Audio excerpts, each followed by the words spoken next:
Bonsoir à tous et bienvenue dans Chaque Voix compte sur LCP, Canal 8. Nous sommes ensemble pour une heure de décryptage et de débat en direct de l'Assemblée nationale avec pour m'accompagner ce soir la sémiologue Mariette Darigrand. Bonsoir Mariette. Bonsoir Adeline. Et merci d'être là aux côtés de Laurent Guimier. Salut.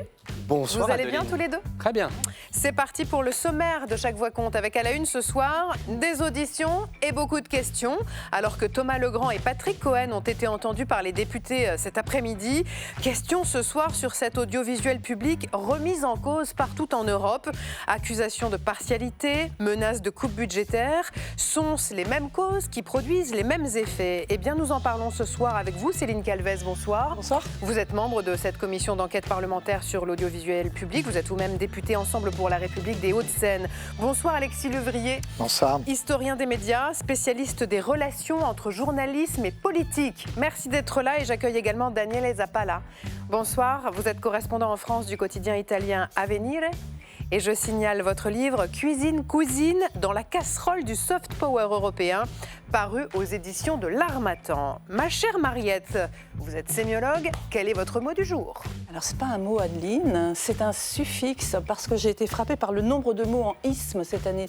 Populisme, progressisme, néolibéralisme. Alors, c'est ce petit suffixe que je voudrais analyser. Et puis quelle histoire ensuite avec Laurent Guimier? Je vous raconte un énorme coup de tonnerre sur Hollywood il y a quelques heures. La cérémonie des Oscars ne va plus passer sur notre bonne vieille télé, mais sur YouTube. Je vais donc vous raconter le scénario, les dialogues, et si vous êtes sage, je vais divulgacher l'issue de cette fiction bien... Ah, vous connaissez la fin du film? Ben, je crois, je suis très modeste, vous savez. Ça m'intéresse, ce sera tout à l'heure.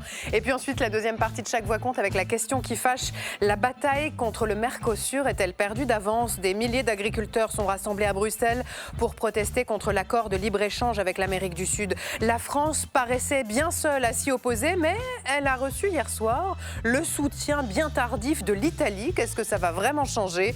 Nous en débattrons avec Benoît Yaroukis, député EPR des Français établis en Amérique latine, Emmanuel Morel, député GDR du Val d'Oise, et Elvire Fabry, qui dirige le programme Commerce et Sécurité économique à l'Institut Jacques Delors. Nous attendons également vos réactions ou vos questions en flashant le QR code qui s'affiche ici.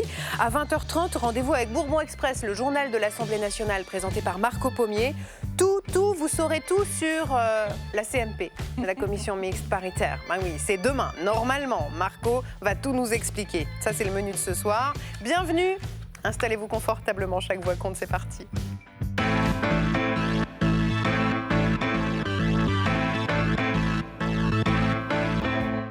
Oh, c'était sans doute le moment le plus attendu de cette commission d'enquête sur l'audiovisuel public ici à l'Assemblée nationale, les auditions de Thomas Legrand et Patrick Cohen.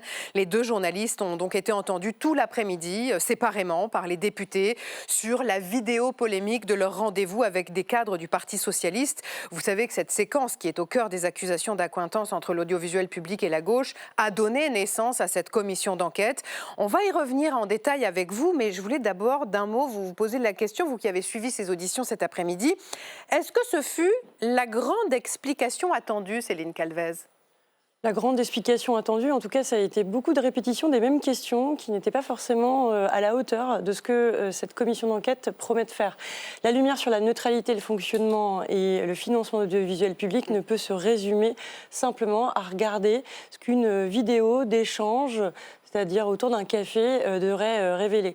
Et je pense que les auditions, quand on pense à celle de Patrick Cohen, il a pu ainsi révéler qu'il avait échangé parfois avec des leaders de l'extrême droite et que pour autant on ne pouvait pas l'accuser de faire... Voilà.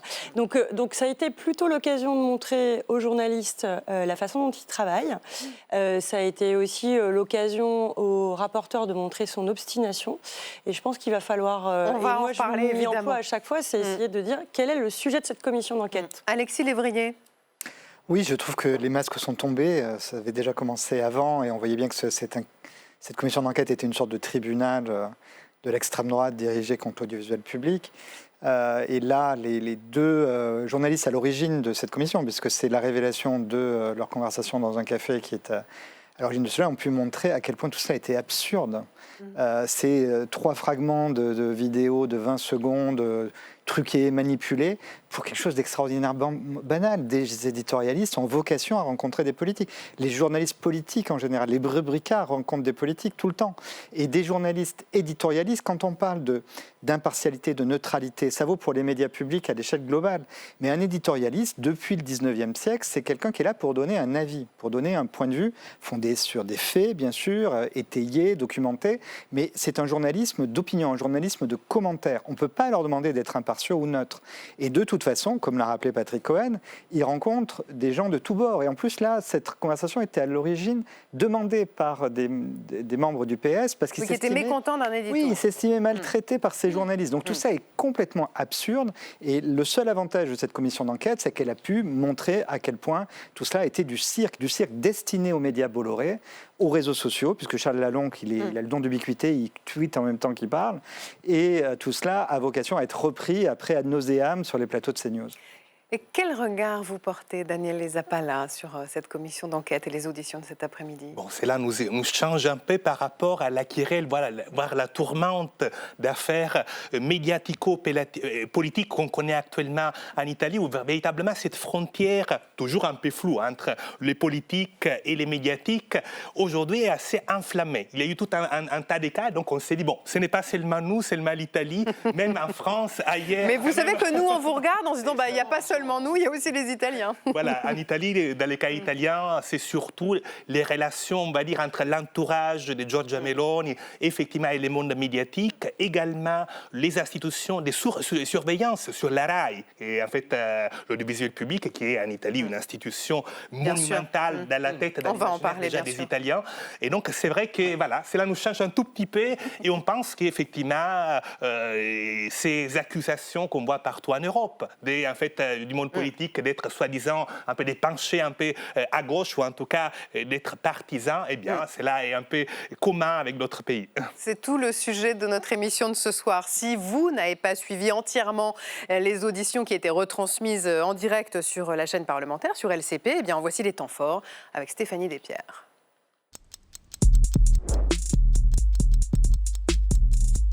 Patrick Cohen, puis Thomas Legrand. 2 éditorialistes sur le grill pour une grande explication toute l'après-midi. En septembre, après la diffusion d'une vidéo filmée à leur insu lors d'un café avec des responsables socialistes, les 2 journalistes de France Inter et de Libération sont accusés par leurs détracteurs de collusion avec la gauche. C'est le début de l'affaire Legrand-Cohen. En réaction, le groupe d'Éric Ciotti, l'UDR, lance une commission d'enquête sur l'audiovisuel public. Cet après-midi, Patrick Cohen, premier interrogé, est à la fois calme et très offensif. Je vérifie mes informations, je travaille honnêtement et devant vous, cet après-midi, je me tiens droit. Très longuement questionné par le rapporteur UDR Charles Laloncle, Patrick Cohen dément toute connivence et dénonce une manipulation. Pourquoi avoir seulement mis en ligne quelques dizaines de secondes d'un échange qui a duré à peu près 1h30 et auquel j'ai bien évidemment participé? Pourquoi avoir occulté mes propos? Parce qu'ils ne collaient pas avec le scénario de la collusion, du complot avec les socialistes. Je maintiens et je répète que les accusations que vous relayez résultent d'une manipulation, voire d'une falsification, et nous en ferons justice. Juste après, c'est Thomas Legrand qui répond. L'éditorialiste rappelle qu'il ne travaille plus pour Radio France au moment du rendez-vous, mais pour le journal Libération. Qu'est-ce que vous sous-entendiez? Qu'est-ce que vous vouliez dire quand vous avez dit « nous, on fait ce qu'il faut pour Rachida », quel a été le sens de cette phrase? On s'en occupe journalistiquement. S'occuper de journalistiquement, c'est dire qui est Madame Rachida Dati. Elle était venue il y a quelques semaines avant ce café à France Inter, où elle avait proféré quelques contre-vérités. Et donc, j'ai rétabli dans un papier, dans un édito, ces vérités. C'est ça, s'occuper de Rachida Dati. Hier, c'est la directrice de Radio France qui était devant les députés. 4 heures d'audition. Sybille Veil reconnaît des propos problématiques de Thomas Legrand. Une maladresse, mais elle insiste, il ne travaillait plus à Radio France. Et elle dénonce aussi la virulence des attaques contre la radio publique. On entend parfois que Radio France ne parlerait pas à tout le monde. 3 Français sur 4 consulte tous les mois nos contenus. Alors si c'est un club très ouvert. Pour améliorer la diversité des points de vue, Sybille Veil a aussi annoncé la création d'un baromètre du pluralisme au sein des antennes de Radio France. Céline Calvez, on le disait, c'était un peu l'acmé de cette commission d'enquête, les auditions de Patrick Cohen et de Thomas Legrand. Est-ce que vous avez quand même obtenu des réponses à des questions que vous vous posiez ? Alors j'espère que ce n'est pas l'acmé. Ça a été sans doute présenté comme tel puisque c'était l'origine de la création. Moi, j'ai eu quelques réponses sur la façon dont, aujourd'hui, les transformations du paysage médiatique fait que ce qu'on fait passer pour du mensonge, en fait, c'est l'impartialité. En fait. Aujourd'hui, vous avez tout un système de médias qui disent mais en fait, vous ne dites pas la vérité, parce qu'ils pensent détenir la seule vérité. Et donc, ils vont critiquer et trouver des détails. Quand vous avez des milliers d'heures par semaine qui sont ceux des antennes, que ce soit France Télévisions ou Radio France, et on prend, hop, comme ça, on va rechercher dans les tweets qui auraient été faits 5 ans avant l'embauche d'un salarié, enfin c'est de l'inquisition, et ça ne répond pas par contre à des enjeux qui sont fondamentaux. C'est est-ce que je fais de l'information, est-ce que je fais de l'opinion ? Est-ce que mon opinion peut venir nourrir l'information ? Oui, mais dans ces cas-là, ça veut dire qu'il faut l'équilibrer. Et ça, c'est toute la question du pluralisme. Donc je pense qu'on a des éléments de réponse, mais on passe beaucoup trop de temps sur des questions qui ne relèvent pas de ça. On est même allé jusqu'à... le rapporteur est allé jusqu'à toucher des procédures judiciaires en cours. Et ce n'est pas le rôle d'une commission d'enquête de le faire. Donc il va falloir se recentrer sur vraiment l'intitulé qu'est cette commission, et on aura un bureau de cette Neutralité, commission. Fonctionnement et financement de l'audiovisuel public. C'est extrêmement large et c'est extrêmement déjà discutable. C'est quoi la neutralité ? Est-ce qu'on ne peut pas davantage s'intéresser à l'impartialité ? Et d'isoler l'audiovisuel public et de ne pas prendre en compte les transformations du champ médiatique, c'est déjà une erreur. Donc on est obligé de le regarder totalement. Sauf que dans le champ médiatique, il y a des entreprises privées, ok, mais il y a surtout des entreprises publiques qui sont... financées par les impôts des Français. Oui, et qui sont très importantes parce que, et ça a été mis en perspective notamment par Sybille Veil, en fait, de quoi parlons-nous ? Si on devait rapporter à chaque Je sens que vous allez me dire Français, 80 centimes. 80 centimes, oui, mais en fait, c'est quoi ? C'est des milliers de podcasts que vous pouvez trouver. Et ça, c'est ce qui est à la disposition de chacun d'entre nous. C'est aussi ce que l'on va financer. On parle souvent de la création. En fait, si demain l'audiovisuel public ne peut participer à hauteur de plus d'1 demi-milliard d'euros dans la création, là, on ne sera plus capable de proposer au monde notre discours qui est fait à partir d'animations, de films, de séries.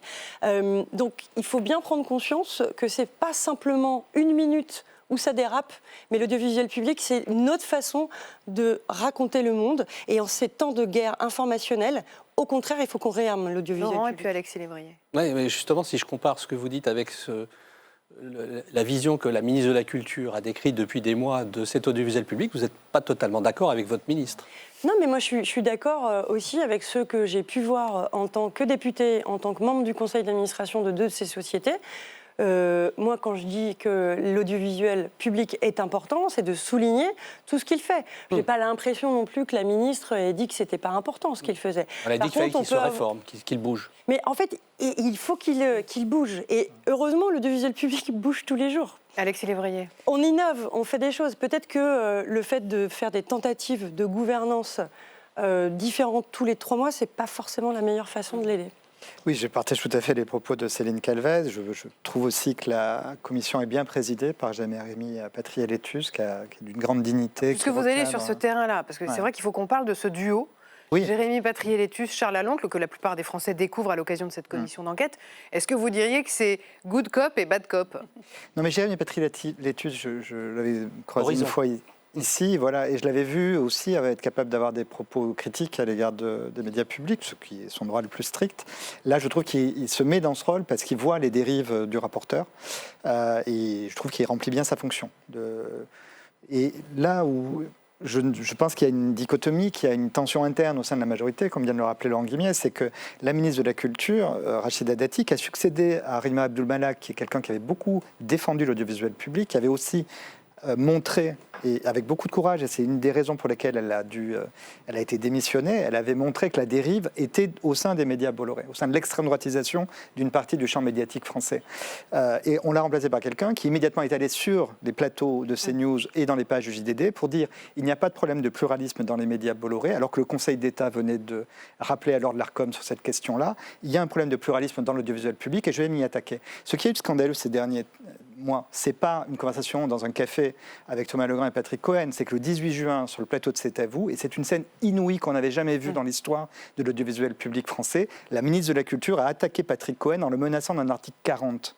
Et après, elle a fait pareil avec Elisabeth Lemoine qui avait osé le défendre. Ça, c'est du Trump. C'est la première fois qu'on voyait l'arrivée du Trumpisme dans les médias publics français. Donc il y a une ambiguïté de ce point de vue-là dans le camp de la majorité, enfin de ce qu'il en reste, entre des propos que je trouve tout à fait raisonnables et pertinents qui sont tenus par ici Céline Calvez ou Jérémy Patrieletius, et puis c'est l'attitude de cette ministre qui a fait et cause pour les médias Bolloré. Et je voudrais rappeler une chose, c'est que la loi de 1986, qui fixe les obligations de l'audiovisuel public, fixe les mêmes obligations ou quasiment les mêmes pour l'audiovisuel privé. Ce sont des fréquences publics qui sont donnés à des actionnaires privés mais qui nous appartiennent, qui appartiennent à l'État. Et il y a un article 1 qui fixe notamment la règle du pluralisme interne. Le pluralisme interne devrait théoriquement être respecté de la même manière dans les médias privés que dans les médias Mais c'est publics. le rôle de l'ARCOM d'y veiller. L'ARCOM a malheureusement renoncé à jouer son rôle et c'est assez dramatique. Voilà qui est dit. Les auditions, elles ont débuté le 25 novembre. Est-ce que vous diriez, Céline Calvez, que quand même elles apportent, depuis le 25 novembre, l'éclairage nécessaire sur la neutralité, le fonctionnement, le financement de l'audiovisuel public? Pas encore totalement, mais il y a eu l'occasion, notamment pour les dirigeants de l'audiovisuel public, d'expliquer quelles étaient les immenses obligations et différents paramètres auxquels ils doivent répondre, dans quel monde justement médiatique ils le font, que ce n'est pas simplement de l'information, que c'est aussi de la création, et peut-être du coup de montrer davantage au public qui suit ces auditions en quoi ils consistent.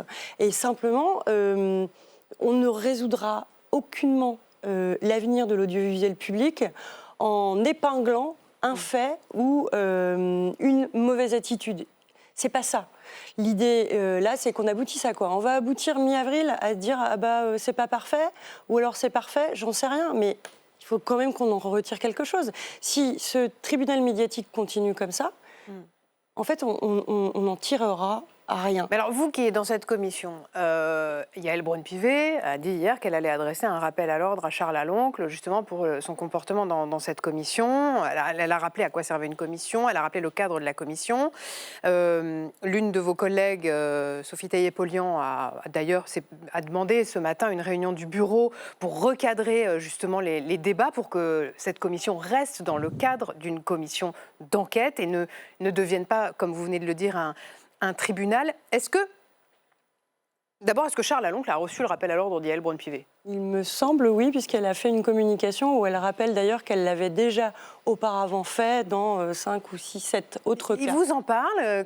Quels sont vos rapports avec le rapporteur? Alors, en fait, on a déjà eu des réunions de bureau où on va questionner notamment l'encadrement en fait des auditions, pourquoi, ensemble. On s'est posé la question de savoir s'il fallait ensemble Thomas Legrand et Patrick Cohen. Oui. Moi, personnellement, j'ai trouvé que ce n'était pas bien de les mettre ensemble. Et mais que vous ne Patrick vous êtes Cohen pas opposé. A autre chose à dire que simplement commenter un café. Et moi, je l'ai plutôt amené à répondre à quelque chose qui suit davantage son parcours. Donc forcément, on lui a dit, ce que nous avions ressenti au lendemain de la première audition, lorsqu'on a tenu le premier bureau de cette commission. Elle aura lieu, on aura un bureau à la rentrée à partir du 5 janvier. Laurent. Ça peut paraître anecdotique, mais ça avait commencé sur ce plateau, il y a quelques semaines, la veille du début de la commission. Ils étaient tous les trois là, Charles Aloncle. Monsieur Aloncle, Madame Taillé-Polian, Monsieur Patrieletius, et sortaient déjà les noms des futurs convoqués. Et Madame Taillé-Polian avait dit, en disant Monsieur Patrieletius, il va falloir mettre bon ordre dans tout ça.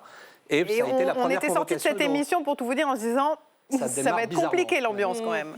Oui, des personnes ont reçu vent de leur convocation, alors même que les membres du bureau n'avaient pas étudié. Alors Charles Aloncle s'était défendu en disant qu'il fallait bien se douter que Delphine Ernotte et Sybille Veil feraient partie des appelés. Mais il y avait Patrick Sébastien qui a été cité, mais qui finalement, je crois, n'est pas... Il a perdu sa place dans cette commission sur ce plateau. D'autres ont pu recevoir, et moi je m'en suis émue aussi au premier bureau en disant que c'était pas normal ce fonctionnement. Ça ne fonctionne pas comme ça au départ, oui. Si on regarde au-delà de nos frontières, on voit que partout, les audiovisuels publics sont sur la sellette, et on va bien sûr en parler avec vous, Daniele. Partout, l'audiovisuel public est accusé de manquer de neutralité. Partout, il doit faire face à de grosses coupes budgétaires ou à des menaces de coupes. On fait d'abord un tour d'Europe avec Martin Bonnet. Un peu partout en Europe, la télévision publique est mise à rude épreuve depuis quelques mois. À commencer par l'Angleterre. En novembre 2025, Donald Trump cible la BBC, qui l'accuse d'avoir diffusé un montage jugé trompeur. Dernier épisode lundi, le président américain porte plainte et demande 10 milliards de dollars. Si jamais la BBC perd ce procès et doit débourser cette somme, c'est la fin de la BBC. Quasiment, parce que la BBC n'a qu'à peu près dans les 3 milliards, 4 milliards d'euros par an de redevances qui tombent dans leurs finances. Et ça tombe au plus mauvais moment parce que la BBC est en train de négocier pour son avenir avec le gouvernement britannique. C'est toute la survie du service public en Grande-Bretagne dont il est question en ce moment. Ce processus avec Donald Trump tombe vraiment au plus mauvais moment. La BBC a perdu plus de 1 milliard de livres de revenus sur l'exercice 2024-2025 et elle n'est pas la seule. La RAI en Italie, la ZDF en Allemagne doivent aussi faire face à des difficultés économiques. Les marchés médiatiques aujourd'hui ne permettent pas aux groupes de médias de faire des économies d'ordre de moins 10%, moins 20%, enfin des choses vraiment importantes sans diminuer la voilure des services offerts à la population. S'ajoutent les pressions politiques. En Allemagne, le ministre de la Culture a directement attaqué les chaînes publiques. La radiodiffusion publique souffre d'un problème d'acceptation car elle semble être politiquement de gauche. En Italie, la première ministre Giorgia Meloni a obtenu la démission du patron de la RAI, jugé trop à gauche. Viktor Orban en Hongrie va lui encore plus loin. Il a transformé les médias publics en outils de propagande au service de son parti. Le Premier ministre slovaque tente de l'imiter. Face à ces menaces, l'Union européenne a adopté pour la première fois en août dernier un règlement européen sur la liberté des médias. Daniele Zappala, est-ce que la RAI est devenue télé-Meloni depuis que Giorgia Meloni est au pouvoir? Alors, il y a certainement des coupes qui sont relativement importantes, de l'ordre de 10 millions par an, donc c'est quand même conséquent. Ensuite, on s'interroge énormément sur le pluralisme, car l'audiovisuel privé, c'est quand même dans le sillage du berlusconisme. C'est la famille Berlusconi. Donc, on s'est dit, avec Giorgia Meloni au pouvoir, quel est finalement le pluralisme en Italie. Or, il faut dire qu'en Italie, il y a des organes de surveillance sur la RAI qui est comme en Angleterre. Donc, c'est très intéressant, la comparaison, un patrimoine extrêmement important, très cher vraiment au cœur et dans la tête en fait des Italiens. Et surtout aujourd'hui, la question qui se pose est, la RAI peut-elle en fait mener des enquêtes qui dérangent les pouvoirs, car notamment il y a une émission Report qui est un peu l'équivalent de complément d'enquête. Et notamment, en fait, son présentateur vedette, Sigifrido, qui, en fait, lui, vraiment a été, en fait, dans les collimateurs d'attaques répétées pour avoir, en fait, enquêté, par exemple, sur les officines du consensus dans l'Hongrie. La Hongrie qui est, en fait, on le sait, d'un point de vue, en fait, idéologique, Fedele est proche, en fait, de Giorgia Meloni. Et en général, ce sont des enquêtes qui ont dérangé l'entourage de Giorgia Meloni. Et on a même des enquêtes même sur 6 figures de l'entourage de Meloni qui font partie de ces organes de surveillance. Donc il y a vraiment cette question, il y a ces mots anglais, watchdog. Peut-on en fait encore croire que la RAI sera non seulement un patrimoine pour les festivals de la chanson italienne vendus dans le monde entier, les fictions, Sanremo, etc., mais également pour surveiller les pouvoirs? C'est une question ouverte. Oui. Car effectivement, dans le cas en fait, de Sigfrido Ranucci, on a même vu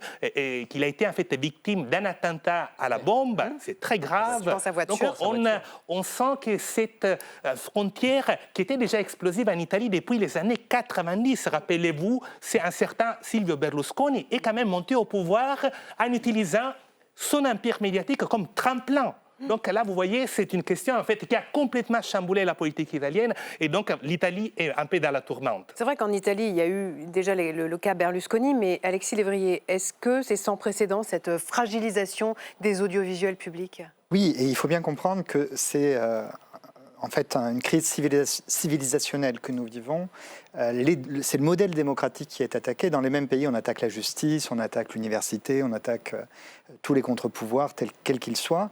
Et l'audiovisuel public fait partie de ça. Et c'est vrai que si on regarde l'Allemagne, ça s'est reconstruit, l'audiovisuel public s'est construit même après la Deuxième Guerre mondiale.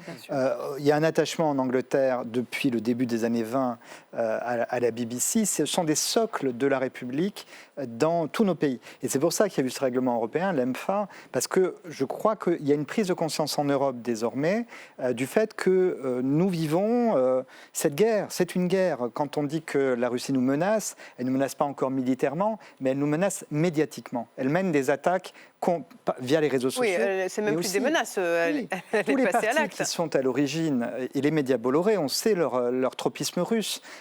Et c'est la même chose dans tous les pays européens. Les partis d'extrême droite, il y a l'influence américaine, mais il y a l'influence russe. Le fait d'attaquer l'audiovisuel public est un moyen de nous affaiblir en tant qu'Européens. Et c'est pour ça que je comprends les coupes budgétaires pour des raisons, parce que justement on dit qu'il faut mettre du budget dans l'armement, mais dans cette guerre, avoir un audiovisuel public indépendant sera un des moyens de notre liberté à tous Européens. Et j'espère qu'il y aura une prise de conscience du fait qu'on ne peut pas couper comme cela dans les budgets. Et on a perdu une chose en France très, très importante, que les Anglais et les Allemands ont encore, c'est la redevance. Quand vous n'avez plus un impôt dédié, l'audiovisuel public est toujours fragilisé. Et je pense que c'était une des graves erreurs d'Emmanuel Macron. Mais en Angleterre, ce qui va être intéressant à suivre, c'est les résultats de la consultation publique qui a été lancée mardi dernier par le ministre de la Culture britannique sur justement le contrat de financement avec le gouvernement. Là, la parole est donnée au sujet de Sa Majesté et c'est eux qui vont pouvoir se prononcer sur le sort financier de la BBC. Vous y avez songé, Céline Calvez, à éventuellement lancer un référendum, consulter les Français sur ce qu'ils veulent pour leur audiovisuel public demain ? Référendum, je ne sais pas, mais toujours garder à l'esprit, justement, et ça a été l'occasion d'en discuter avec la commission d'enquête, c'est qu'on recueille l'avis des professionnels, des experts, des chercheurs. Comment on arrive à avoir l'avis du public ? Alors on peut dire que nous sommes la représentation nationale, mais je trouve que parfois, on oublie un peu à qui s'adresse l'audiovisuel public. C'est d'abord le public, c'est celui des citoyens. Alors il y a eu un sondage Ipsos BVA au début de ce mois qui dit que 69% des Français ont une bonne image du service public, 71% pensent qu'il s'adresse à toutes les catégories de la population et qu'il permet à des œuvres originales de voir le jour. En revanche, les Français sont plus partagés sur l'aspect fiable et indépendant de l'information diffusée par l'audiovisuel public, puisqu'ils n'en sont plus que 52% à être d'accord avec cette idée, et surtout sur le coût trop important pour les Français de l'audiovisuel public. 49% estiment qu'il coûte trop cher aux Français, 35% estiment l'inverse. Moi, je pense que c'est important, le sondage. Il y a aussi un sondage, il y a quelques années, où en fait les Français confondaient TF1 et France 2. Ça pose une question, c'est la question de la distinction. Comment je peux distinguer l'audiovisuel public et privé ? Alors on peut se dire que c'est le type d'émission. Sur quoi doit se concentrer l'audiovisuel public qui n'est pas fourni par l'audiovisuel privé ? On ne va pas se dire non plus que non, il faudrait faire que de l'information, que des débats intellectuels. Le divertissement fait partie du cahier des charges du service public. Mais, oui, mais si c'est pour faire le même divertissement qui est présenté par TF1 ou M6, je me dis pourquoi ? Et donc c'est comment on se distingue. Comment on se distingue ? Moi j'ai un combat, c'est la publicité. La BBC, qu'on prend souvent en exemple, n'a pas de publicité parce qu'elle a des droits sur les programmes qu'elle finance. Et ça lui rapporte beaucoup d'argent. Mais la publicité, c'est beaucoup, c'est 15% de France Télévisions. Sauf que moi je trouve dommage. Vous savez, il y a quelques années, on parlait du temps de cerveau disponible. On parlait de TF1. C'était TF1, oui. Moi je veux que le temps de cerveau disponible des citoyens, quand il est sur l'audiovisuel public, ce ne soit pas pour qu'il achète ou qu'il consomme. Ce soit pour qu'il puisse s'éclairer, pour qu'il puisse se divertir, qu'il puisse apprendre sur lui-même et sur les autres. Donc vous voudriez supprimer. Et vous pensez que ce n'est pas le cas aujourd'hui? Pas demain, mais qu'on pourrait. Et puis on sait très bien en plus que c'est une ressource qui s'atrophie. Donc en fait, il faut plutôt se dire qu'il faut, comment on va dire, se sevrer de cette ressource. Autrement, c'est quoi? C'est l'excuse pour le ministère de l'économie, dire la dotation publique, je vais la baisser puisque vous faites des performances en publicité. Et moi, je crois que c'est un véritable facteur de distinction. Mais c'est pas que ça. L'enjeu aussi depuis des mois maintenant, le débat sur l'avenir du service public, c'était deux visions qui s'opposaient, soit le statu quo, soit la création d'une holding. On a le sentiment aujourd'hui que le débat, c'est soit la holding, soit la disparition du service public. Je me trompe, Alexis Lévrier? Je pense que la holding, elle a changé de nature. Au départ, c'est un projet rationnel qui vise à faire des économies. Et c'est vrai que quand on regarde les grands médias privés, ce sont des groupes où on essaye d'intégrer radio, télévision, d'avoir des studios qui fonctionnent ensemble. C'est vrai, moi, quand j'observe France Info Télé et France Info Radio, je regrette qu'il n'y ait pas davantage de synergie. Il y a des traditions très fortes, Radio France, France Télé, 2 sièges différents. Bon, on pourrait rapprocher, je vois Laurent Guimier qui sourit, on pourrait rapprocher les cultures. Pourquoi sourit-il, Laurent Guimier? Parce que j'ai dirigé les deux. Voilà, non, mais c'est important de savoir qui parle aussi sur ce plateau, donc Laurent, vous pouvez le dire, il n'y a pas de problème. Il y a effectivement des rapprochements possibles. Le problème, c'est qu'avec Rachida Dati, je suis désolé d'y revenir, ce projet est devenu un projet de fragilisation de l'audiovisuel public. Vous le percevez comme ça aussi, Céline Calvez? Non, moi, ce que je regrette, c'est qu'on soit passé... Parce qu'il y a une autre solution aussi qui avait été commencée, c'était de dire on va mettre des crédits de transformation. C'est-à-dire qu'on va faire un espace de financement commun où les différentes sociétés de l'audiovisuel public vont initier des projets qui vont sur des priorités telles que l'innovation ou comment on s'adresse à la jeunesse, mais ça faisait un couloir commun. Parce qu'aujourd'hui, chaque société regarde son couloir et c'est pas forcément pour faire de l'économie qu'on faisait de la holding aussi. C'est-à-dire je fais un pilotage pour qu'il n'y ait pas de redondance, pour qu'il y ait vraiment une culture aussi où on pense service public et pas seulement ma société du service public. Et donc, cette idée de mettre en place ces crédits de coopération, de transformation, à peine on l'a mis en place, que la ministre nouvellement nommée, Rachida Dati, a dit on va faire la fusion. Donc en fait, on n'a même pas laissé le temps à cette solution plus souple de pouvoir le faire qu'on a décidé de faire la fusion. Et puis finalement, pour dire ça va être une holding. Donc en fait, malheureusement, c'est très difficile pour les dirigeants de l'audiovisuel public ces dernières années de savoir où partir. C'est très difficile du coup d'emmener ces équipes parce qu'à un moment, vous allez être fusionnés, à un moment, vous avez une holding, très compliqué. Mais il faut un pilote dans l'avion. Bon, merci en tout cas à tous les trois. Il a beaucoup été question aujourd'hui lors des auditions de Patrick Cohen et Thomas Legrand de progressisme, de conservatisme, trop de isme pour Mariette Darrigrand. C'est tout de suite.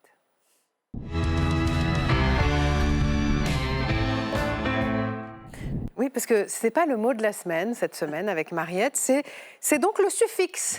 Exactement, et je crois que c'est le suffixe de la période que nous vivons. D'ailleurs, vous avez ajouté le pluralisme de l'opinion.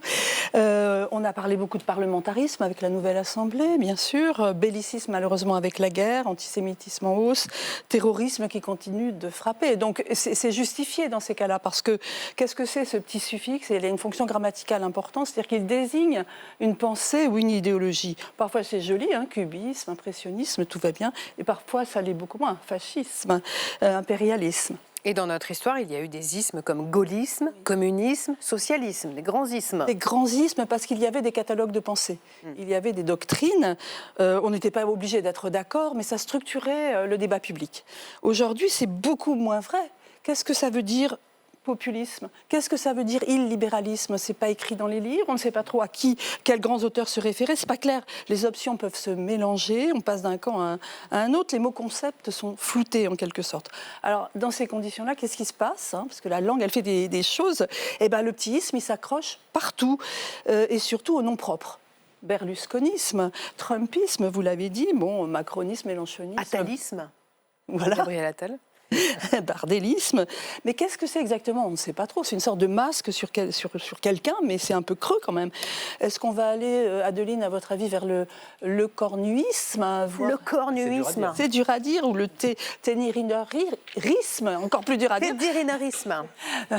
Parce que, il vous avait, le grand champion, confié qu'il voulait aussi faire la course présidentialiste. Parce qu'en fait, c'est ça, là, notre grande passion en France du présidentialisme, ça au moins, c'est clair, mais ça ne nourrit pas le contenu. Les idées, les solutions, elles sont où? Elles seraient pourtant bien nécessaires pour améliorer la société. Donc c'est une coquille vide, l'isme. Oui. Vous pensez que le phénomène est grave et qu'il faut arrêter avec cette épidémie d'isme?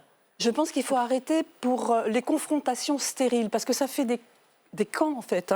Wokisme contre masculinisme, progressisme contre conservatisme, nationalisme contre mondialisme. Plus on fait ça et moins, en fait, on traite les problèmes. C'est inversement proportionnel. En fait, c'est une absence de pensée qui est cachée par une fausse conceptualisation. Donc, pour moi, l'image que j'ai en tête, c'est le sparadrap du capitaine Haddock. Vous voyez, ça se colle partout.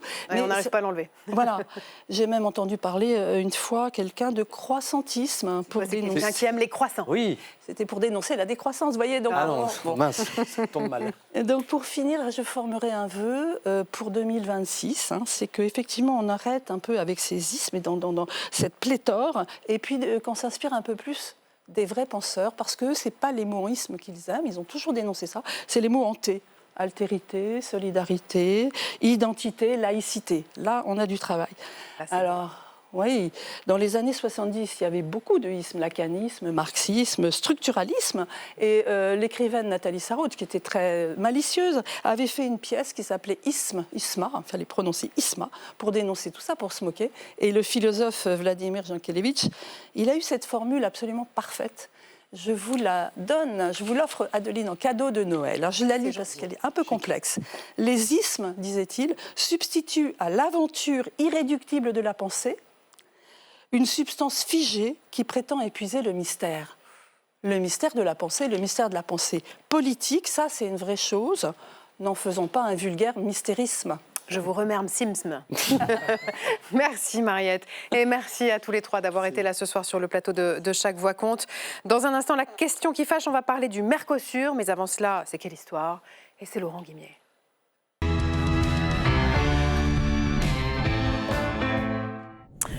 Et Laurent, vous nous parlez d'un immense coup de tonnerre qui a frappé Hollywood hier soir. On a appris qu'à partir de 2029, la cérémonie des Oscars serait diffusée en exclusivité mondiale sur YouTube. Et pour nous, ce soir, vous décryptez le scénario et les dialogues de ce film dingue. Oui, Adeline, parce que ce n'est pas un simple changement de diffuseur, comme c'est arrivé souvent. Là, c'est un changement d'époque. L'annonce est tombée par un communiqué officiel de l'Académie. YouTube obtient les droits mondiaux exclusifs des Oscars. C'est la fin de 70 ans de télévision linéaire pour la grande messe du cinéma, messe mondiale, qu'on regarde souvent la nuit sur Canal+, notamment également la chaîne ABC du groupe Disney, qui possédait ses droits depuis 1976. Ce communiqué commun de l'Académie et de YouTube, la maison qui appartient à Google, Adeline, c'est bien plus qu'une simple annonce de partenariat, c'est, je le sens, je le lis, vous allez voir, un acte officiel de succession. Regardez d'abord le visuel du communiqué, c'est assez symbolique, esthétique parfaite, chic, épurée, comme une belle affiche de cinéma. Très simple, quand même. La statuette mythique à gauche, le logo de YouTube, sa flèche blanche sur le fond rouge de YouTube. Et difficile de ne pas penser à ce tapis rouge qui va se dérouler côté YouTube. Et les mots, alors, parce que ça c'est le visuel, mais oui. Comment les deux parties justifient-elles cet accord historique? Ce qui est intéressant à la lecture du communiqué, c'est que ce sont deux industries qui, sur la même feuille de papier, racontent chacune leur propre histoire. À tout seigneur, tout honneur, et l'ordre protocolaire est important. On commence par le vieux monde, l'ancien monde, celui du cinéma, qui prend la parole, et très longuement. Notamment, la patronne de l'Académie dit que nous pourrons ainsi célébrer le cinéma, inspirer les nouvelles générations de cinéastes et offrir un accès à notre histoire du cinéma à une échelle mondiale sans précédent. En clair, le vieux monde regarde plutôt dans le rétroviseur. Au-delà de la retransmission de la cérémonie, on le lit, YouTube sera une sorte de méga cinémathèque accessible à tous les professionnels. Pour le vieux monde, au fond, cette bombe, parce que c'est un traumatisme pour certains, c'est d'abord un moment de justification patrimoniale. Et alors, que dit le nouveau monde? Que dit YouTube de son côté? Alors, à côté, ou plutôt en dessous, YouTube dit très peu de choses. La déclaration du patron de YouTube n'occupe que 15% du total du communiqué. C'est la culture Google, et puis des plateformes au sens large. On s'efface derrière le public. Cet accord est un moment de démocratisation. Tout le monde, partout, en direct, gratuitement, créateur ou simple spectateur, sera partie prenante des Oscars. Et là encore, quand on réfléchit un tout petit peu et qu'on regarde aussi dans le rétroviseur, c'est symboliquement énorme. La cérémonie des Oscars, c'était un temple sur Hollywood Boulevard, le Dolby Theatre, qui s'appelait il y a quelques années encore le Kodak Theater, avant que Kodak ne fasse faillite. C'est important, le nom des lieux est très important dans cette histoire. Bien sûr, ça passait à la télé, mais c'était encrypté, je le disais, il y avait un petit côté club quand même. Et là, d'un coup, gratuité, 2 milliards de téléspectateurs potentiels. Les Oscars ne sont plus un événement presque inaccessible. Ils appartiennent à tout le monde. Et alors, et le monde de la télévision, le vieux monde dans tout ça, qu'en pense-t-il? Eh bien, c'est plutôt le mode deuil ou plutôt divorce. Parce que le scénario du film dont on parle tout à l'heure, c'est pas un crime, c'est plutôt, jusqu'à présent, un ménage à trois. Et force est de constater qu'entre la télé et les plateformes, eh ben, le cinéma a fait son choix. 2 exemples. Pour les Oscars, on vient de le dire, mieux vaut être sur YouTube que sur des chaînes de télé qui perdent de l'audience d'année en année. Et puis, 2e exemple, vous vous souvenez, il y a 2 semaines, on a beaucoup parlé de cet accord entre Netflix qui rachète les studios Warner, la Warner Bros. Eh bien, on a appris hier, au même moment où ce communiqué tombait, que Warner confirmait, accepté et même désiré d'être acheté par Netflix, alors que la Paramount avait essayé de rattraper le coup. Finalement, non, ils vont aller chez Netflix. Alors tout ça, ça se passe aux États-Unis et en France. Alors est-ce que les choses bougent et est-ce que les 3 acteurs, plateforme télé-cinéma, écrivent le même scénario ou un scénario différent des Américains? Alors en ce moment, ils choisissent d'écrire un peu les deux. Ah oui. Depuis 2022, il faut se souvenir que la plateforme TikTok est partenaire du Festival de Cannes, qui est notre institution mythique du cinéma de ce côté-ci de l'Atlantique. Même le festival rayonne dans le monde entier. C'est donc le même récit que YouTube et les Oscars. L'ancien monde qui se marie avec la plateforme. Mais l'exception culturelle, ça existe encore un peu. Je vais reparler de France Télévisions, dont on a beaucoup parlé depuis une demi-heure. France Télé diffuse ses contenus sur Amazon Prime depuis juillet. Donc là, il y a eu un accord en bonne et due forme avec les plateformes. Et puis avec Brut, le groupe est partenaire de Cannes, justement, du festival, donc au cœur de l'industrie cinématographique, pour inonder notamment TikTok. Et là, au fond, on a peut-être déjà sur cette photo de Cannes, et Cannes, c'est toujours l'avant-garde, hein, donc il faut bien regarder les photos de Cannes, le divertissement des années 2030. C'est Nabila qui monte les marches de Cannes sur des images bombardées sur TikTok. Vous le savez, Jean-Luc Godard disait quand on va au cinéma, on lève la tête, quand on regarde la télé, on la baisse. C'est peut-être le magazine Variety qui a le mieux qualifié ce qui est en train de se passer, qui est vraiment un tremblement de terre. Ils le disent dans leur article, les Oscars débarquent sur le très petit écran, very small screen. Et sur ce très petit écran, je crois que les très grandes manœuvres ne font que commencer. Merci beaucoup, Laurent. On passe à la question qui fâche.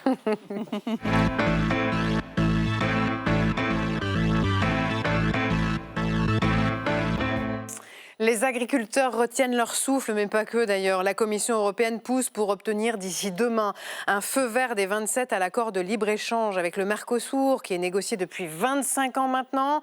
Mercosur, c'est Brésil, Argentine, Paraguay et Uruguay. Les 27, enfin en tout cas, la Commission européenne voudrait que ce soit signé au Brésil avant samedi. Les prochaines heures vont donc être décisives. Des milliers d'agriculteurs sont à Bruxelles avec leurs tracteurs dans une ambiance extrêmement tendue. Et ce matin, Emmanuel Macron a haussé le ton dès son arrivée sur place. J'accueille sur le plateau de Chaque Voix Compte Benoît Laroukis. Bonsoir, vous êtes député Ensemble pour la République des Français établis en Amérique latine. Donc vous avez un peu un pied ici, un peu à pied là-bas. Emmanuel Morel, bonsoir. Bonsoir. Députée gauche démocrate et républicaine du Val d'Oise. Et Elvire Fabry, bonsoir. Vous dirigez le programme Commerce et Sécurité économique à l'Institut Jacques Delors. Merci à tous les 3 d'être là. C'est Hélène Bonduel qui vous pose ce soir la question qui fâche.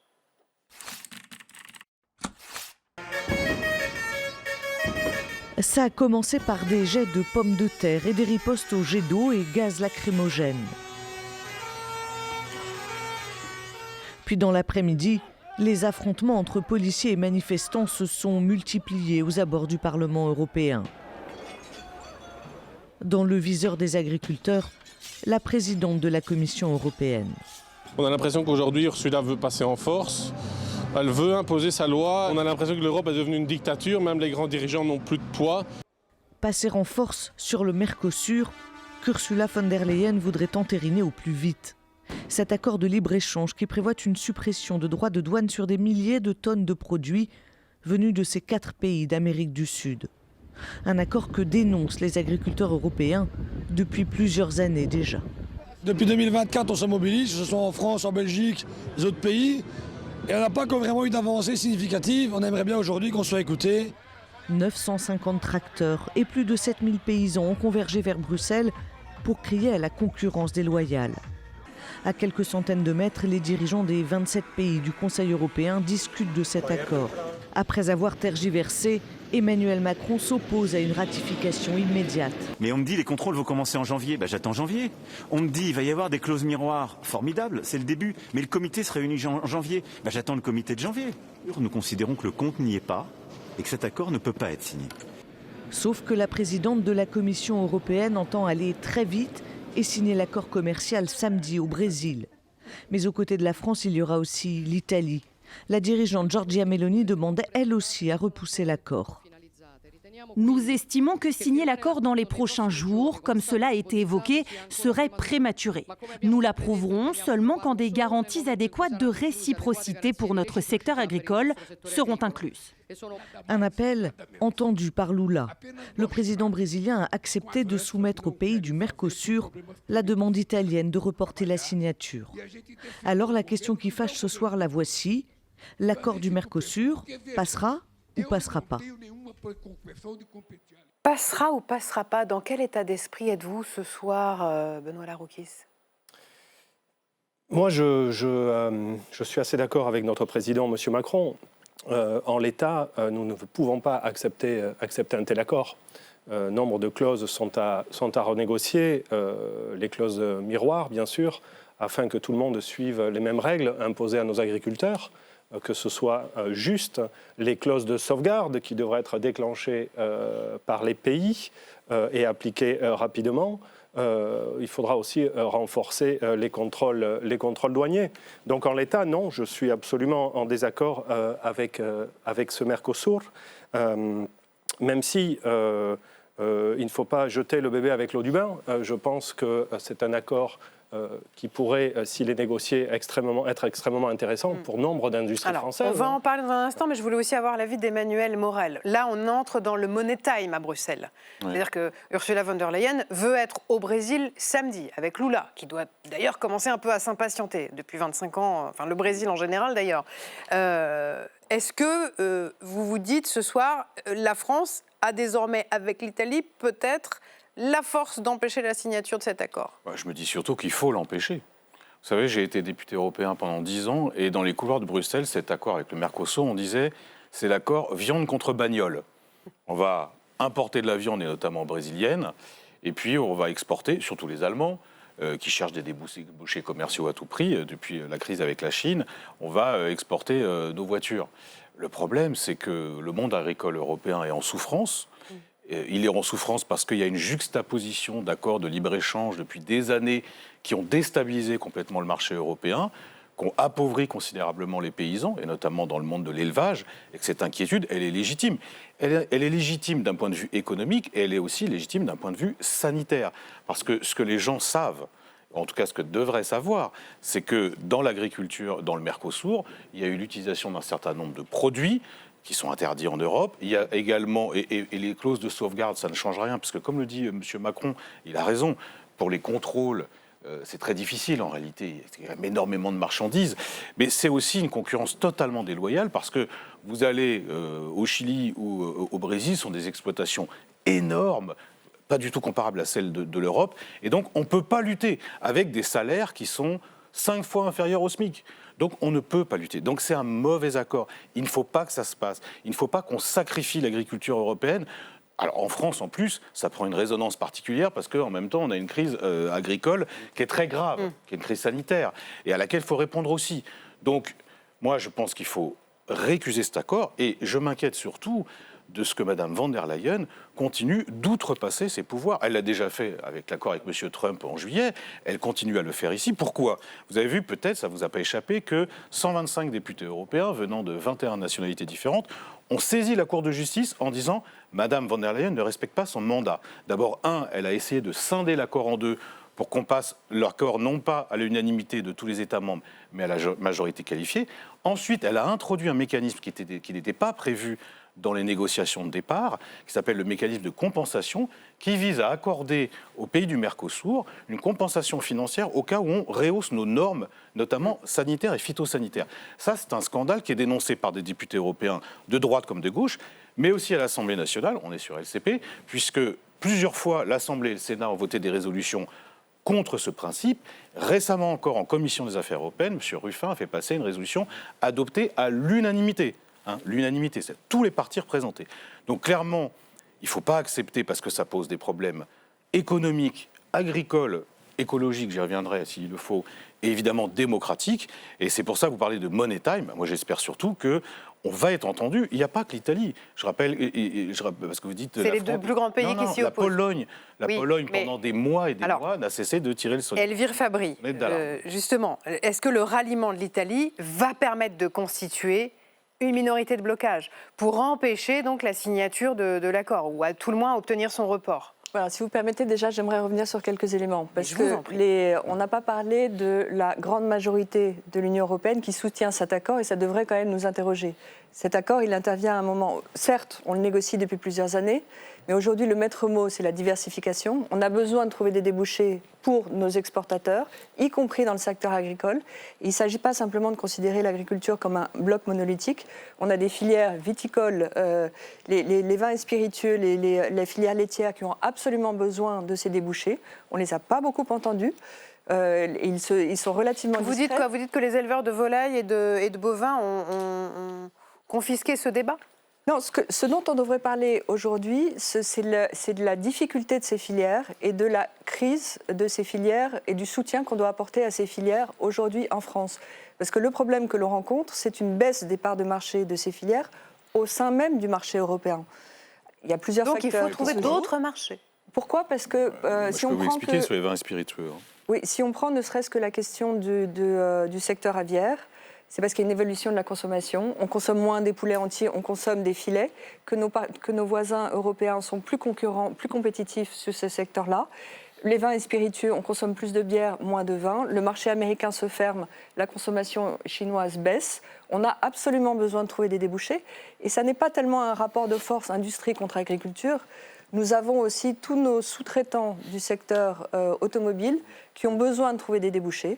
Nos constructeurs automobiles, ce n'est pas que les Allemands, évidemment, qui pèsent beaucoup dans l'économie allemande, mais nos constructeurs automobiles, ils sont présents de longue date au Brésil et dans le reste du Mercosur, mais les sous-traitants, ce n'est pas la même chose. Et aujourd'hui, ils ont besoin de ces débouchés à un moment où ils sont sous une pression énorme avec la transition vers l'électrification.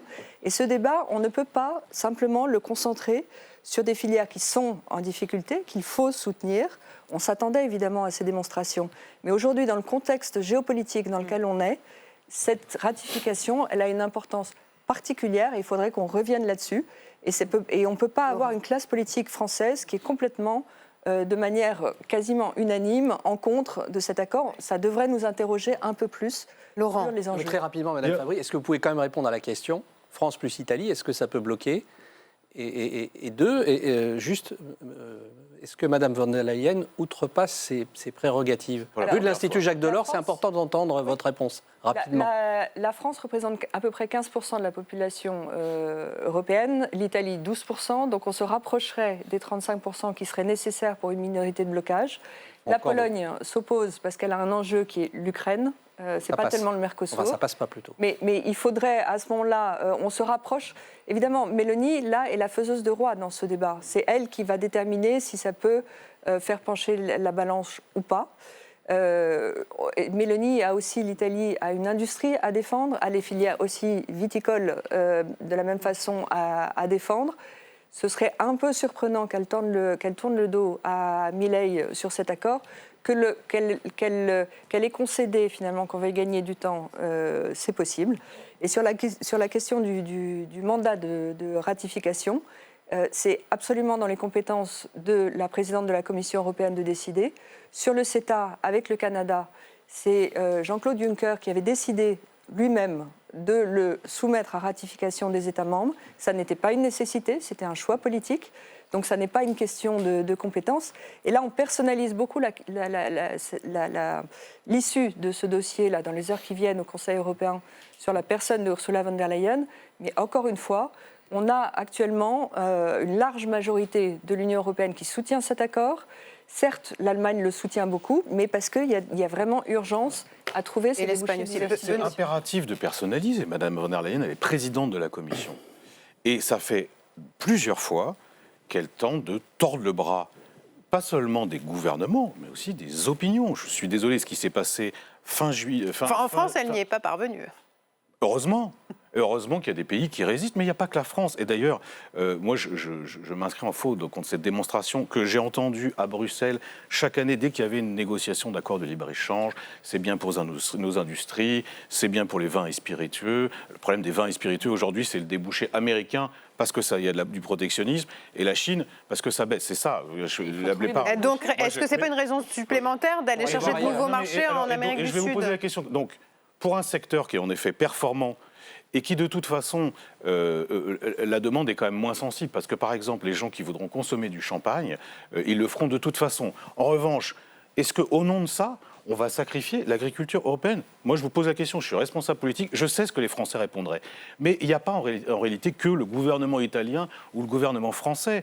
Vous allez en Belgique, le débat fait rage. Et au moment du CETA, je rappelle quand même que c'était le Parlement wallon qui avait bloqué cet accord. 2% du quota de bœuf le débat, a été utilisé par les Canadiens pour importer dans l'Union européenne. Madame, vous êtes à l'Institut Jacques Delors, donc vous connaissez ces sujets. Quand on juxtapose le Canada, la Nouvelle-Zélande, le Chili, bientôt l'Indonésie, l'Inde, le Mexique, en réalité, c'est l'agriculture européenne qui est prise à la gorge. Et en plus, comme on a une baisse programmée du budget de la PAC dans le prochain budget européen, c'est normal. Et moi, je ne veux pas qu'on sacrifie l'agriculture européenne. Benoît Larouki, je voudrais vous entendre. Je ne veux pas qu'on le fasse, notamment parce qu'on dit il y a une industrie française qui va exporter. La réalité, surtout, c'est dans le cadre des marchés publics, c'est quelques grosses boîtes françaises. Les banques et les assurances. Automobile, filière chimie, pharmacie, cosmétique, produits de luxe, vins, spiritueux, producteurs de lait et de fromage. Je crois que, monsieur, vous avez surtout un problème avec le libre-échange. Ça, c'est vrai, oui. C'est évident que... C'est un secret pour personne. En tout cas, pas pour mes électeurs. Oui, d'ailleurs, on voit bien dans ma circonscription où en sont les pays dominés par votre idéologie en termes aussi écologiques. Il est évident que cet accord, on parle quand même d'un marché de 300 millions de personnes avec une classe moyenne qui représente à peu près 50% de la population. On est quand même encore en mesure de négocier certaines clauses pour protéger. Il ne s'agit pas de sacrifier les agriculteurs. Moi, je suis un enfant de la ruralité, je les connais, les agriculteurs, je les respecte. On peut à la fois insister sur ces clauses, sur cette clause miroir et ces clauses de sauvegarde, et aussi impulser un commerce, aider nos entreprises aéronautiques, vous l'avez mentionné, le secteur automobile, mais je pense aux PME, parce que les grands groupes, ils sont installés en Amérique latine. Évidemment, un accord incrémenterait leurs ventes et développerait leur business, mais les PME, elles ont besoin d'un accord de libre-échange pour pouvoir s'installer. Ce tissu qui est si riche, le tissu des entrepreneurs, des Français de l'étranger, et là aussi, a besoin d'un accord pour se développer. Je crois qu'on s'inscrit dans une négociation. Il y a un autre thème dont on n'a pas parlé, c'est le thème géopolitique. C'est tout l'enjeu de ce soir, c'est les clauses miroirs, les contrôles sanitaires accrus à l'importation, la clause de sauvegarde en cas de déstabilisation des marchés agricoles. Emmanuel Macron a bien dit, c'est là-dessus qu'il se bat ce soir à Bruxelles. S'il obtient ça, il top. Oui, mais je voudrais mentionner quand même un thème géopolitique. On est en train de laisser l'Amérique latine sous influence de la Chine et des États-Unis. On a quand même une grande opportunité. On a un tissu diplomatique extrêmement dense et important. On a tous les outils pour réussir, comme on a réussi avec le CETA d'ailleurs. Donc il ne faut pas fermer la porte. Bien sûr, il faut s'occuper des agriculteurs, mais ce n'est pas que cet accord de libre-échange va bien au-delà. Il faut s'ouvrir au monde, on ne va pas s'enfermer sur nous-mêmes, ce n'est pas le moment. Je suis obligée de vous interrompre. Pardon. Parce que c'est l'heure de Bourbon Express. C'est le journal de l'Assemblée nationale et c'est Marco Pommier qui nous rejoint tout de suite.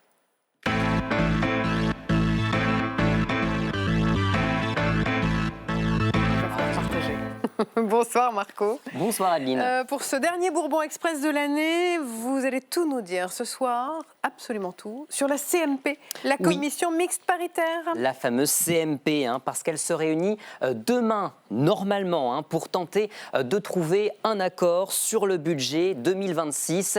7 députés, 7 sénateurs que vous allez voir sur votre écran, 14 parlementaires en tout, qui vont s'enfermer dans une salle au premier étage de l'Assemblée à partir de 9h30. Un vrai conclave, à l'abri des caméras, et rien ne doit filtrer jusqu'à la fumée blanche ou noire. Les députés et sénateurs vont se réunir ce vendredi. Et là, ils sont déjà en train de discuter pour voir quels sont les points d'accord. Donc, déjà, on ne peut pas se dire qu'ils n'y arriveront pas. Moi, je suis toujours optimiste. Ils vont travailler et la commission mixte paritaire pourrait durer 2 jours, vendredi, samedi. Donc, on va les laisser essayer de conclure un accord. Alors, vous l'avez entendu, jusqu'à 2 jours de négociation peut-être.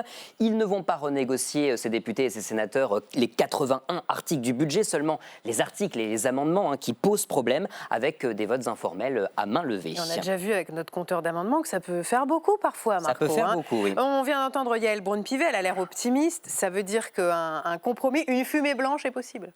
Personne n'a de boule de cristal, Adeline, mais on va quand même disséquer la composition de cette CMP qui reflète l'équilibre des forces politiques entre l'Assemblée et le Sénat. Déjà, vous avez ceux qui sont résolument contre. Ils sont 3, les Insoumis et le RN. Et puis, il y a ceux qui disent non, mais qui pourraient s'abstenir selon les concessions, les 3 socialistes. Et puis, vous avez ceux qui sont a priori favorables, les 8 parlementaires de l'ex-socle commun. Vous savez, cette alliance entre le camp présidentiel et la droite. Alors, ça fait 8 sur 14 et ça fait donc une majorité, Marco. Oui, mais ça c'est la théorie, Adeline, parce que dans la pratique, l'ex-socle commun n'avance pas forcément en rang serré, même topo entre sénateurs et députés. Ils ne jouent pas forcément la même partition pour l'instant. Bref, pour le gouvernement, c'est un vrai casse-tête chinois. Le Premier ministre a demandé à ce titre à l'ensemble de ses ministres de se plier en 6 pour faciliter les convergences entre l'Assemblée nationale et le Sénat en amont de la CMP. C'est son expression. Se plier en 6, rendez-vous donc demain, à moins que cette CMP ne soit reportée, parce que l'hypothèse a circulé cet après-midi. Il y a plein d'hypothèses qui circulent ce soir, une CMP non conclusive. Bon, on poursuit avec un texte symbolique mais très fort qui a été définitivement adopté par le Parlement. C'est la réhabilitation des femmes qui avaient été condamnées pour avortement. Oui, une reconnaissance de la nation, un devoir de mémoire salué aujourd'hui par les associations féministes. Ça s'est passé ce matin dans l'hémicycle. Pour 114 contre 0, l'Assemblée nationale a adopté à l'unanimité. 11 600, c'est le nombre de personnes, de femmes réhabilitées après avoir été condamnées entre 1870 et 1975 pour avoir pratiqué ou eu recours à l'avortement, condamnées à des peines de prison, à des interdictions professionnelles, à des amendes. C'était avant la loi de Simone Veil autorisant l'IVG. Le texte d'aujourd'hui était défendu par les socialistes et soutenu par le gouvernement. Mesdames et messieurs les députés, cette proposition de loi est un acte de justice envers ces milliers de vies brisées par des lois injustes et trop souvent effacées de notre mémoire collective. Et en revanche, certains élus de gauche ont regretté l'absence de compensation financière dans ce texte. Et on termine plus légèrement avec Noël, c'est dans une semaine. Est-ce que vous avez bien terminé tous vos cadeaux, Marco? Alors moi, non. Et vous? Bravo. Moi, j'ai fini mes cadeaux. Mais vous êtes très organisé. Vous êtes très organisé, Adeline. En tout cas, si vous manquez d'inspiration, vous pouvez toujours compter sur Gabriel Attal parce que lui, visiblement, il a des idées. Voici mon top 5 des cadeaux 100% français à mettre sous le sapin. Le dernier album d'Orelsan, Clair Obscur, Expédition 33, un jeu qui nous a rendus fiers parce qu'il a tout raflé lors des Game Awards. Un classique, les verres Duralex. En vidéo postée hier, et vous l'avez remarqué. C'est le verre de la cantine. L'ancien Premier ministre, il ne prend pas beaucoup de risques, il mise sur des valeurs sûres, les succès français. Et si malgré tout vous manquez encore d'idées, ne vous inquiétez pas, rassurez-vous, d'autres députés en ont des idées. Le dernier livre d'Anne Berest qui s'appelle Finistère. Pourquoi? Parce que le Finistère, c'est d'abord le département où je suis élu, ma circonscription, et je suis finistérien. La montre LIP, une montre française, 100% française, qui est revenue il y a quelques années en force, puisqu'elle avait été abandonnée un peu du marché. La montre LIP, c'était d'abord la montre du général de Gaulle. Un peu de pub pour ma circonscription, pour une boutique qui s'appelle Les Insolines, tenue par 2 femmes brillantes, combattantes. On peut avoir des bijoux, là j'en ai là par exemple. On a aussi des paires de chaussettes. Attendez, j'en ai aussi. Montrez-nous ça. Ce sont les paires de chaussettes que vous avez achetées là-bas. Là-bas, exactement. Parce que je suis lyonnaise, les chocolats de chez Pralus à Lyon, c'est toujours un bon cadeau, ça met tout le monde d'accord. Vous êtes gourmande? Oui, et les gens à qui j'offre des cadeaux aussi. Et vous, vous avez des cadeaux à nous faire de votre circonscription? Non, mais moi, on parle du Made in France, mais moi j'aimerais bien qu'on le défende vraiment. Parce que Gabriel Attal, il fait ses petites pastilles TikTok. C'est la même semaine où on a Brandt qui est dans une situation économique catastrophique. Et là, il y aurait beaucoup à faire. Moi qui espérais un cadeau de votre part. Vous ne l'aurez pas. J'en ai un pour vous, Adeline. Ah oui, c'est vrai. J'ai pensé à vous, Adeline. C'est votre petit cadeau de Noël. Ça vient de la boutique de l'Assemblée. et c'est une tablette de chocolat qui est très bonne. Joyeux Noël. Merci beaucoup Marco. Et merci à vous de nous avoir suivis. Merci à tous les trois d'être venus ce soir. Merci Mariette et merci Laurent. On se retrouve demain à 19h30 pour Chaque Voix compte en direct. On parlera de la commission mixte paritaire. Soyez au rendez-vous. Dans un instant, c'est Jean-Pierre Gracien et ses débats doc. On vous souhaite une excellente soirée sur LCP, sur la 8.